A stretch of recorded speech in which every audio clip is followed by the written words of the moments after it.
if you look at a lot of these singers out there who are seeing a lot of success, they don't have the biggest vocal range on the planet or the beltiest belt or, whatever, right? Like, what exactly it is they do doesn't really matter, right? Like how high they sing or how low they sing or how powerfully they sing or whatever.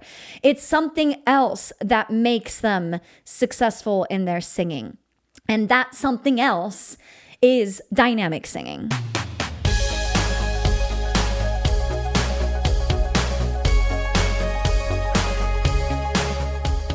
Hey Voxstar, and welcome to From Singer to Artist. I'm Lara Chapman, award-winning singer and songwriter turned viral vocal coach and the host of this show. At VoxTape Studios, we help singers from all over the world level up their voices by teaching them the 3 fundamental skills all singers need: technique, awareness, and artistry. Whether you're looking to go pro or just develop your voice for fun, my team and I are here to help. Check the link in the description to book your first session or grab some of our other resources. Alrighty, are you ready? Let's get started. If you've been singing for more than just 5 minutes, you have probably already noticed that there is so much more to singing than what meets the eye.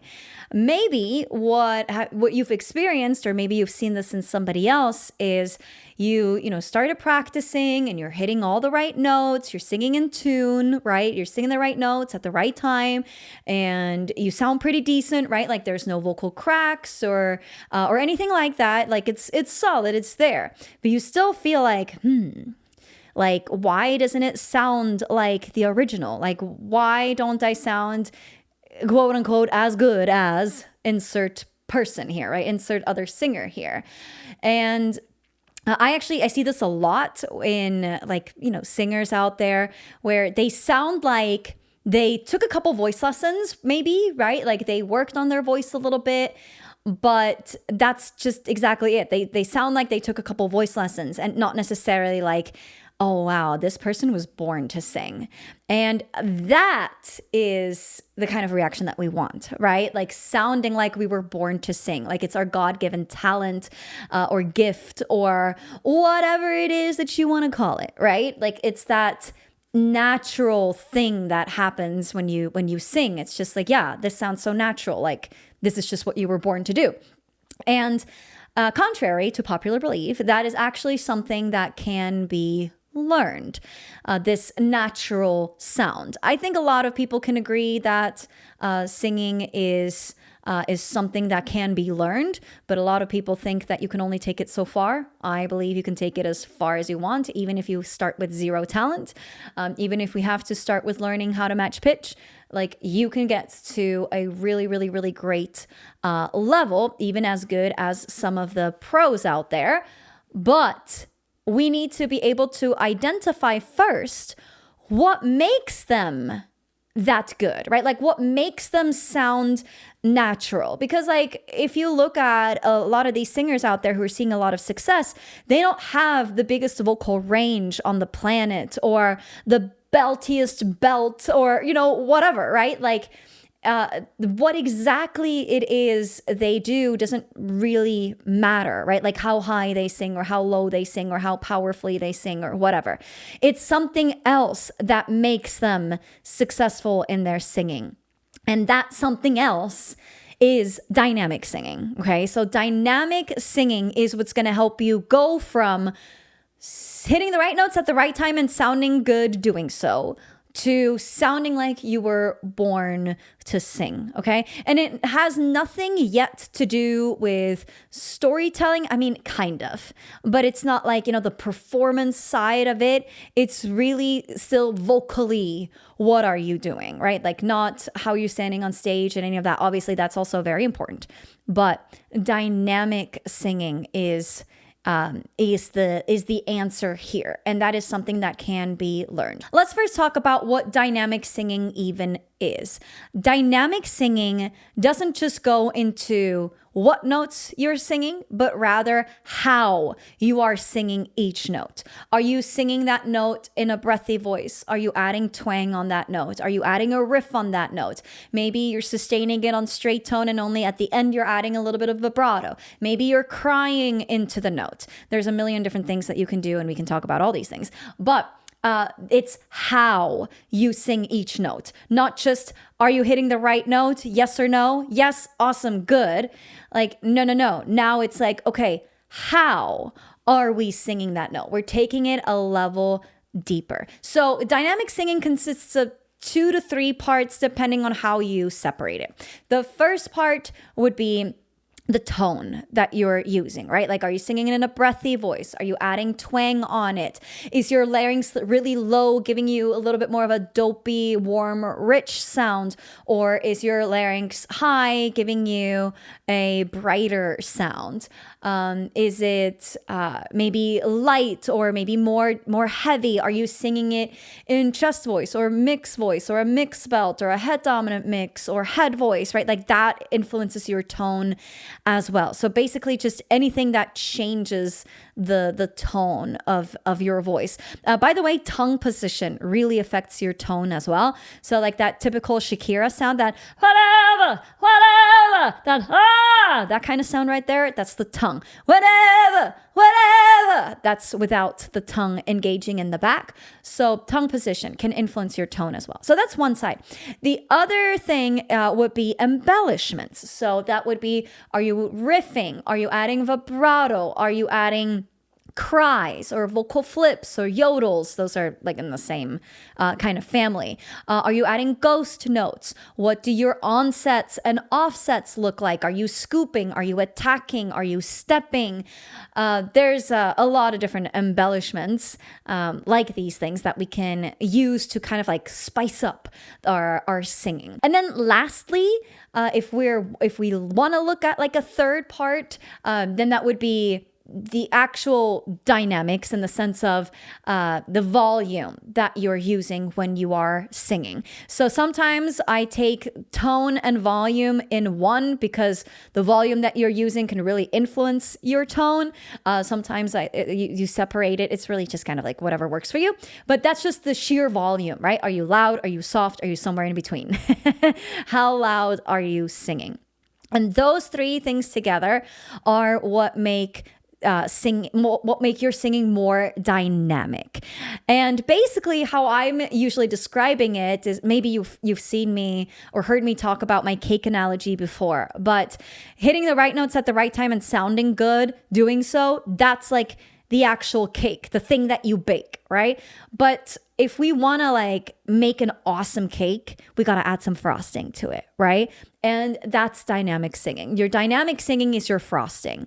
And with that frosting, we can add different flavors, different colors. We can add a lot of frosting or not a lot of frosting, right? There's such a thing as like a naked cake, and it has very, very, very limited frosting on it, giving it that quote unquote naked look, right? And I personally love those kinds of cakes because I don't love a ton of frosting, but whatever tickles your fancy, right? So dynamics is where you can let your personality start shining through and just keeping your listeners and your audience engaged because you're showing us all these different flavors, right? Like you're always giving us something new and it's not like, okay, yeah, we heard it, right? Like we never really quite know what to expect, like what's going to come next. And it keeps us pulled in.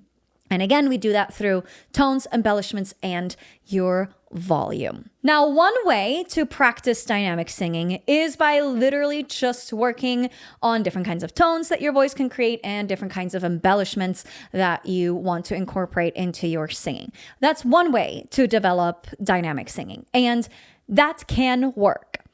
At VoxTape Studios, we prefer a different approach because the problem with that is that at the end of the day, you might be able to sing with a breathy voice and with twang and in a mixed belt and with vibrato, or you add a riff, or right, all these different things that you can do.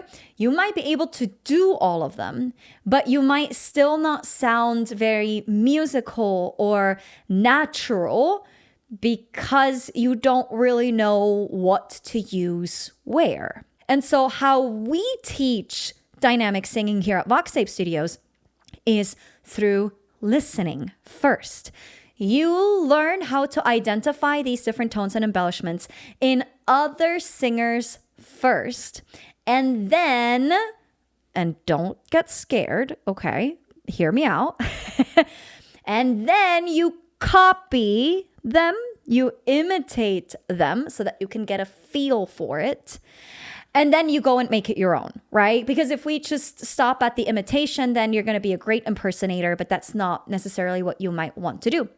And so we want to make sure that we don't stop at imitation, but that we then also learn how to make changes to it based on what feels right to you. But the listening step is the step that a lot of people skip, and then they never really develop that sense for musicality, which is what makes them sound not super natural when they sing. And if you can teach yourself how to listen, then you can teach yourself musicality.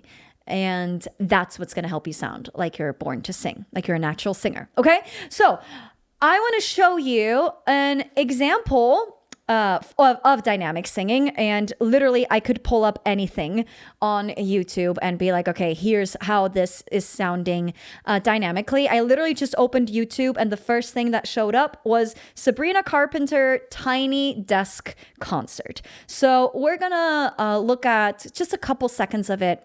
And what I'm going to do is I'm going to, pause the video after each phrase and point out the different tones and embellishments that I am hearing. And I want you to do the same thing, right? Like, what are you hearing? What's the tone of her voice here? What embellishments is she using so that, you can start copying her? Because if you don't know what you're listening for, you don't really know how to change it, right? Like, because then you don't know. It's like, like those pictures where it's the same picture twice, but you need to find like 5 differences. And then you look really hard and be like, oh, they're like the color of the t-shirt is different, or it's an egg on the plate instead of a broccoli, or, like whatever, like it's the same picture with a couple differences. That's kind of what we're doing here in vocal training. We want to be able to tell, how are you different from the song that you're trying to sing? What are the differences? Spot the differences and then make the changes. Again, that doesn't mean that you should copy the song, and only ever sing it that way. No, but that's how we learn musicality. That's how we learn dynamic singing. And then we go and make it our own, okay? So don't be afraid of copying somebody. This is actually really, really, really helpful. But okay, anyways, so I'm going to go through this Sabrina Carpenter Tiny Desk Concert, the first couple seconds at least, so that you can train your ears to hear these different tones and embellishments, because that's step number 1. All right, let's have a listen. So cute. Oh, I leave quite an impression. Okay. Oh, I leave quite an impression. So here we're quite soft. I would say this is kind of like a, oh, I leave, it's kind of like in a mixed voice here. It's not, oh, I leave quite an impression, right? She's not heavy. She's quite mixy and soft here. Volume-wise, definitely not loud. It's quite clean sounding, right? It's there's not a lot of vocal fry. And then impression, the high note is just a little bit softer, but it's not a huge contrast there. It's not, oh, I leave quite an impression. It's, oh, I leave quite an impression, right? Yes, it's a little headier on the pression, but it's not a huge contrast. 5 feet to be exact. Okay. Oh, lot of stuff happening on 5 feet to be exact. 5. So she's like she has a vocal flip there. 5 feet. And then she's riffing on feet. 5 feet. So she has a vocal crack, and then she's riffing, and then to be exact. A P is in a headier space. Exact. She's kind of like falling off of the notes, dropping off of the notes, and volume-wise and tone-wise, she's really like switching back and forth between the different registers. So it's like stronger, weaker. And that gives it this really cool back and forth contrasting kind of push and pull effect. Well, you're wondering why I have his clothes when missing. You're wondering why. You're wondering why. She's showing a little country there. It's not you're wondering why. It's you're wondering why. She's scooping into that note. Clothes went. So there she's back up into a head voice, much softer. Clothes went missing. She's just speaking that word, right? She's not. Oh my gosh, this is so much happening. Clothes went missing. Clothes went missing. She's speaking the word missing. My body's where they're at. Yeah.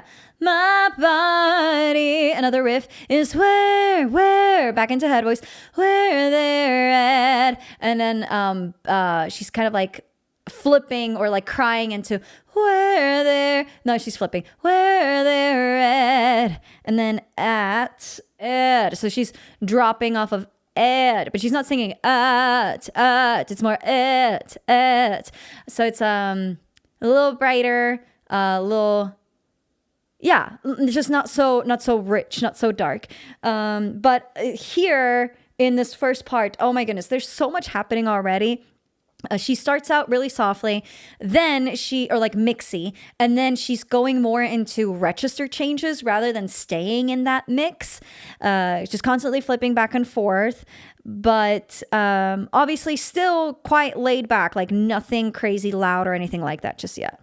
Now I'm gone, but you're still in. Okay, now I'm gone. She sounds so country there. It's awesome. So now I'm gone. So she's down in a chest voice because it's pretty low. She's scooping into the now I'm gone, but she's kind of like buh, right? Like barely speaking the word even. You're still in. So it's not in, but in. Now I'm gone, but so she's singing you're still, and not you're still, is you're still in.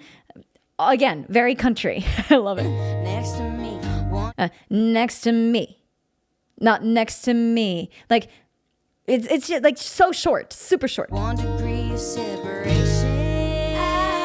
Oh, okay. If you're watching the video, you can really see how she's like spreading her mouth on separation. Separation. She's like really scooping up. So she's constantly like ba ba ba ba ba ba ba ba ba ba ba ba, right? Like singing, throwing the note away. Singing, throwing the note away. And then in separation, scooping up to it. And she's really spreading her mouth, giving her that brighter sound.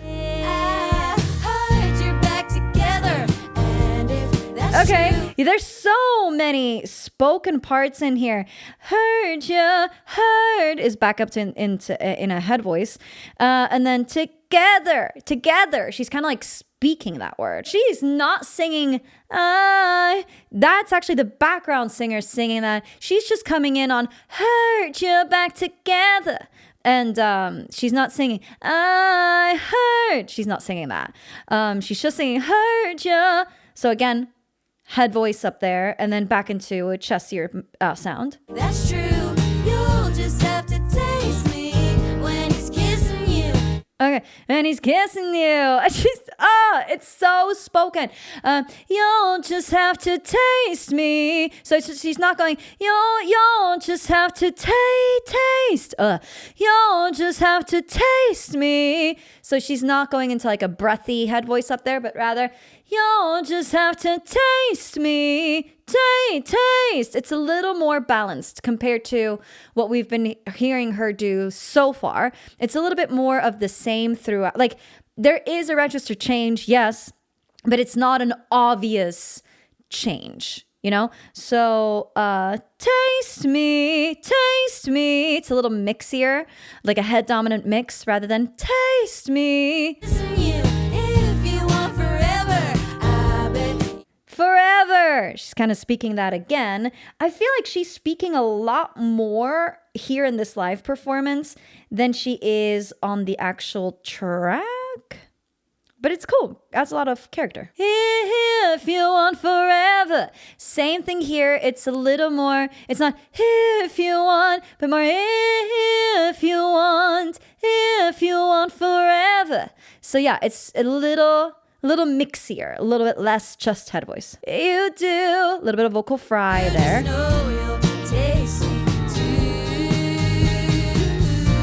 Okay. Two. It's very lazy. Two. Not two. And then she's going two. Has a little vocal flip there. Two. And like an abrupt register change again. So Sabrina Carpenter is a really skilled singer, and she's doing abrupt register changes. She's also doing mix.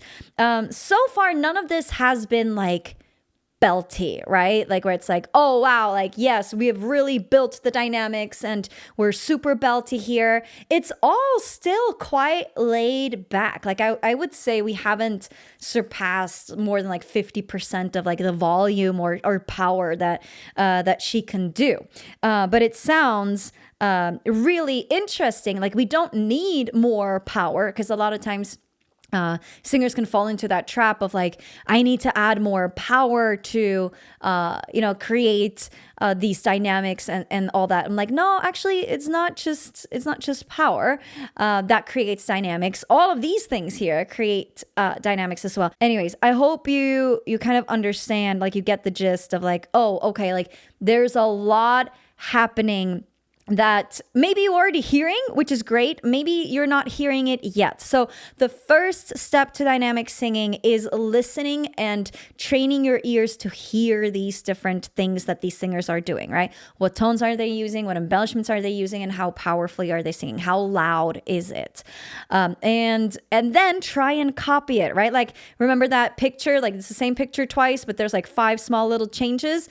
We want to be able to do that with our voice as well, so that we can see and hear and feel the exact difference between what they're doing and what we're doing, and then start making little tweaks.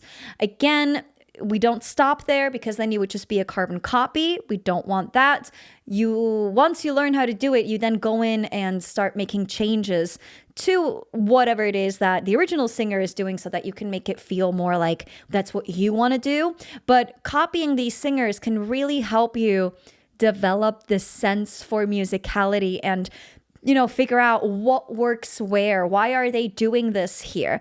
And obviously, we want to keep the storytelling aspect of it in mind, right? So that's why I said, well, storytelling is kind of a part of it, but also not really. Like, it's a part of storytelling, because there's a lot that goes into storytelling when we're performing, but we do want to make sure that whatever vocal choices we make, like what tones and embellishments we're using, that it makes sense in the story that we are telling, so that it's not just I'm showing off all the different things that I can do, but rather it supports the story of the song, whatever it is that you're doing, right? So storytelling is kind of a part of it. But anyways, your homework. Oh my gosh, who am I to give you homework? But anyways, what I would love for you to do is train your ears exactly this way, right? Like phrase by phrase, and then just repeat it, right? Like if you're doing it on a computer, it's a little bit easier than here on this little iPad. Like just move it back and forth, and like listen again. What else do you hear? What else do you hear? What else do you hear? So that you can really go into the nitty gritty, tiny little details and start incorporating that into your own singing as well. I promise you, it's going to make a huge difference. It's what's going to help you go from, oh yeah, that was pretty good, to, oh my gosh, they're amazing. So practice this. This is called dynamic singing. It's the frosting on top of your cake. Okay? So go ahead and practice this. I hope this was helpful. Send me a DM on Instagram at VoxTape Studios if you have any questions about this, okay?